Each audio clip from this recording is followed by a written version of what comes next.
So you and your family managed to get out in December 2023. I guess my first question is, how difficult has it been to be so far from the place where so many of your family and your friends have been killed? Thank you so much, Mark, for having me. In fact, I am physically very far from Gaza, but my heart and mind and my thoughts and my shadows in the streets that I walked in Gaza are still there. The bodies of my loved ones are still buried under the rubble in the Gaza Strip.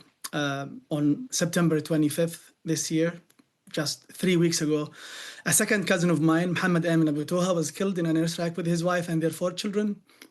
The bodies of their 4 children remained under the rubble until yesterday. Yesterday, the family managed to retrieve the body of one child, half of the upper half of another child missing 2 hands, and the other half of another child. One child, Yusuf Abu Toha, 2 years old, is still buried under the rubble until today. And I don't, unfortunately, Mark, I don't hear anyone raising these stories of the hundreds of families who have been buried under the rubble and disappeared forever. And one thing, Mark, I didn't, as a Palestinian, I can't believe that I'm watching and I'm hearing your previous guests talking about the Israeli concerns for security while expressing not a single concern about the Palestinian people's security and pain and suffering over not the past 2 years, but the decades ago. I didn't see any international journalist. Mark, you are in Jerusalem, 70 kilometers away from the Gaza Strip. I didn't see any international journalist following the funerals of the Palestinian people who were killed or who, after the ceasefire, whose bodies were retrieved from under the rubble. I didn't see anyone following the funerals and covering them. But sadly, we can't get into Gaza. I mean, the Israeli government won't let us go into Gaza. Have we got the chance to go into Gaza? I've been into Gaza many times. I've been into Gaza 2008, 2009, 2013. We can't get in. But I think what we do rely on are very brave, courageous Palestinian journalists who are sending out material day in, day out at risk to themselves, and more than 200 have died. They were killed, in fact. Mark, there are the hundreds of so many Palestinian people who were abducted by Israel, as you know. Just yesterday you covered this, the bodies of 45 Palestinian people. I mean, just CNN used the words deceased as if they just died in the street and they were taken. Some of these bodies were run over by tanks. And I mean, in the first place, why were these people killed? This is one question. The other question, why were their bodies taken by Israel? And there is what we know, Mark, as the symmetry of numbers. There are some people whose bodies have been detained by Israel for decades, Mark, since before the Oslo Accords in 1993. I don't hear these questions. I wish I could hear them all the time. Let me ask you this. Let me ask you this. Let me just ask you this. Do you think President Trump has the interests of the Palestinian people at heart in this framework for peace that everybody is now talking about, and which, to be fair, has brought about a ceasefire and the release of hostages and prisoners?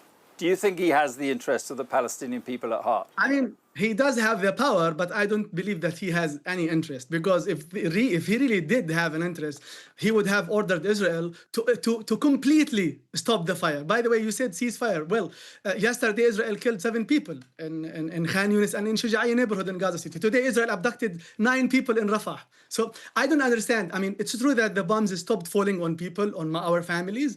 It's true, but still the ceasefire is not a real ceasefire. If there is a ceasefire, then you should be able to go to Gaza and follow the funerals of the Palestinian people whose bodies are being retrieved, just like the bodies of my cousins. And the Rafah border crossing, why hasn't it been opened? So if he really had an interest, then unconditionally, immediately open the border crossing. I have colleagues who would want to go and do it. I know. We have many colleagues who would want to go and do it. I watch your interviews, and I just a final point. Just a quick final point, if you could, Mab.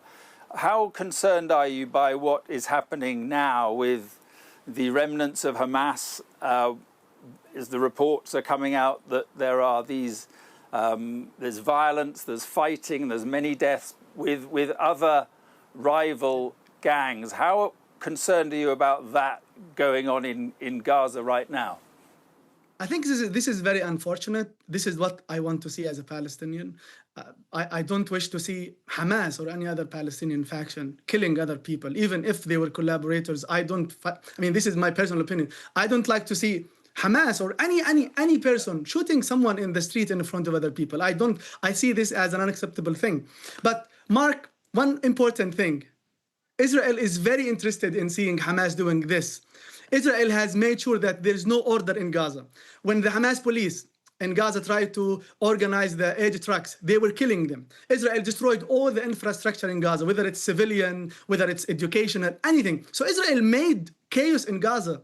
And this is, unfortunately, this is the result of Israel's destruction of all things. So there is no order in Gaza because Israel has created this hell. Yeah, let me just finish with this, because I was reading your New Yorker article about you leaving Gaza. And at one point you wrote this: "It's true that there are many things to criticize Palestinians for.